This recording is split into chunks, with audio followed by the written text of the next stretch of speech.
আসসালামু আলাইকুম ওয়া রাহমাতুল্লাহ।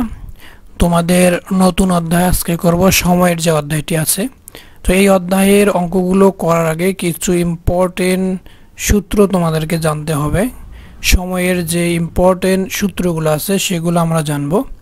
এখানে তোমরা দেখতে পাচ্ছ 1 নম্বরে 1 ঘন্টা সমান 60 মিনিট ইকুয়াল 60 গুণ 60 সেকেন্ড সমান হচ্ছে 3600 সেকেন্ড।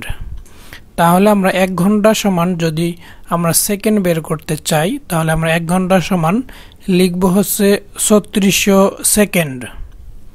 2 নম্বর হচ্ছে একদিন। একদিনে আমরা জানি যে একদিন সমান 24 ঘন্টা।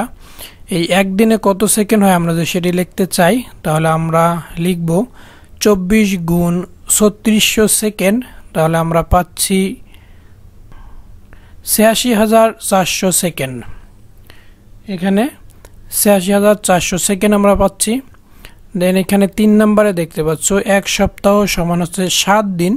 এই 7 দিনকে যদি আমরা সেকেন্ডে প্রকাশ করতে চাই তাহলে 7 এর সঙ্গে ৮৬,৪০০ যদি আমরা গুণ করে দেই তাহলে পাবো আমরা ৬,০৪,৮০০ সেকেন্ড। এগুলো তোমাদের অবশ্যই মনে রাখতে হবে, এগুলো তোমরা মনে রাখবা।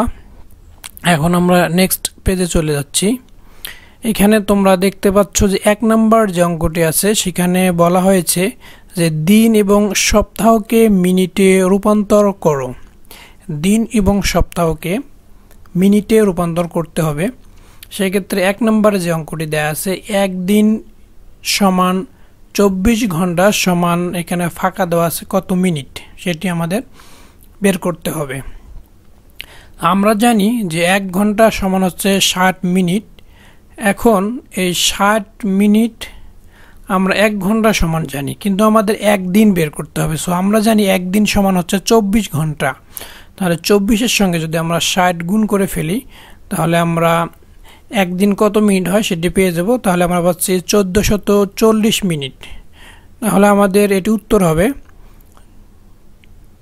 1440 মিনিট। তাহলে একদিন সমান হচ্ছে 1440 মিনিট, এটি হচ্ছে উত্তর। দেন 2 নম্বর যেটি দেখতে পাচ্ছ তোমরা, এখানে 1 সপ্তাহে কত মিনিট বের করতে বলা হয়েছে। তাহলে আমরা জানি 1 সপ্তাহ সমান হচ্ছে 7 দিন। তাহলে 7 দিনকে আমরা যদি ঘন্টায় রূপান্তর করি তাহলে 24 দিয়ে গুণ দিতে হবে, কারণ আমরা জানি একদিন সমান হচ্ছে 24 ঘন্টা। তাহলে 7 এর সঙ্গে আমরা 24 গুণ করে ফেললে পাচ্ছি 168 ঘন্টা। এখন এই ঘন্টাকে যদি আমরা মিনিটে প্রকাশ করতে চাই তাহলে 168কে 68-র সঙ্গে আমাদের 60 গুণ করে দিতে হবে, কারণ আমরা জানি যে 1 ঘন্টা সমান হচ্ছে 60 মিনিট। তাহলে যদি আমরা গুণ করে ফেলি তাহলে আমরা পাচ্ছি 10,080 মিনিট। তাহলে আমরা কি পেলাম, 1 সপ্তাহ সমান 7 দিন লিখব, যে ফাঁকা ঘর আছে আমরা সেখানে 1 সপ্তাহ 7 দিন, দিনের ক্ষেত্রে 7 দিন, ঘন্টার ক্ষেত্রে হচ্ছে 168 ঘন্টা এবং মিনিটের ক্ষেত্রে হচ্ছে 10,080 মিনিট। আশা করি তোমরা বুঝতে পেরেছো। তাহলে উত্তর হবে 7 দিন 168 ঘন্টা এবং হচ্ছে 10,080 মিনিট। এখন আমরা নেক্সট পেজে চলে আসলাম। এখানে তোমাদের নিচের যে অঙ্কগুলো আছে এই অঙ্কগুলো সময়গুলোকে ঘন্টায় প্রকাশ করতে বলা হয়েছে। এখানে 3 দিন দেয়া আছে 1 সপ্তাহ, দেন 3 নম্বর হচ্ছে 9 সপ্তাহ এবং 6 দিন। তাহলে 3 দিনকে আমরা যদি ঘন্টায় প্রকাশ করি তাহলে আমরা জানি যে একদিন হচ্ছে 24 ঘন্টা। তাহলে আমরা যদি 3 দিনকে ঘন্টায় প্রকাশ করি তাহলে পাবো আমরা 3 গুণ 24 করে দেব, তাহলে আমরা পাবো 72 ঘন্টা। দেন 2 নম্বর এখানে তোমরা দেখতে পাচ্ছ 2 নম্বর হচ্ছে 1 সপ্তাহ কত ঘন্টা হবে সেটি আমাদের বের করতে হবে।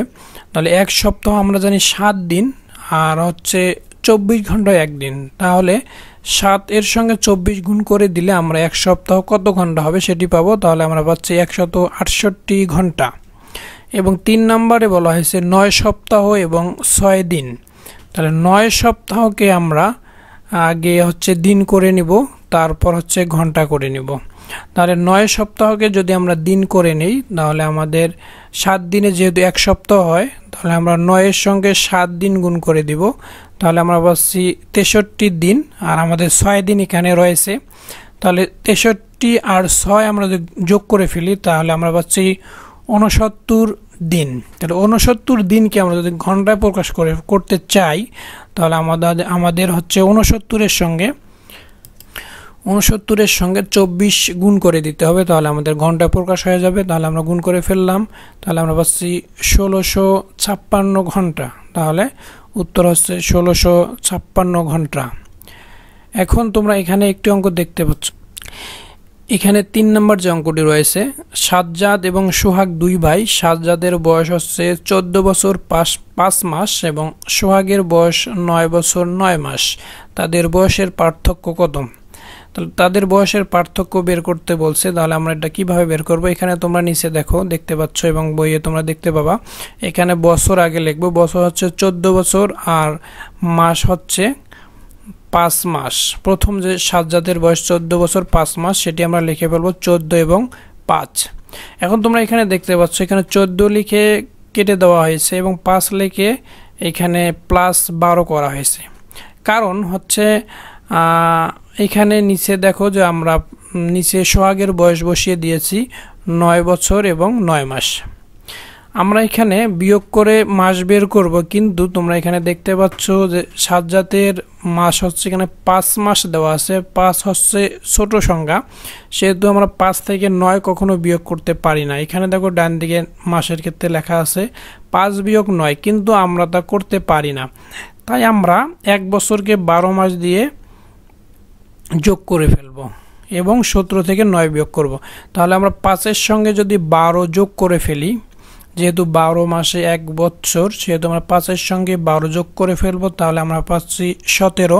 এখন 17 থেকে যদি আমরা 9 বিয়োগ করে ফেলি তাহলে আমরা পাবো 8। আর এখানে আমাদের যেহেতু 14 বছর দেওয়া আছে, আমরা যেহেতু এখানে মাসের জায়গায় 12 মাস যোগ করে দিয়েছি, সেক্ষেত্রে আমরা এখানে 12 মাস হচ্ছে 1 বছর। সুতরাং আমরা এখানে 14 বছরের ক্ষেত্রে তখন আমরা 13 লিখে ফেলবো, কারণ আমরা এখানে 1 বছর যোগ করে ফেলেছি, 12 মাস যোগ করে ফেলেছি।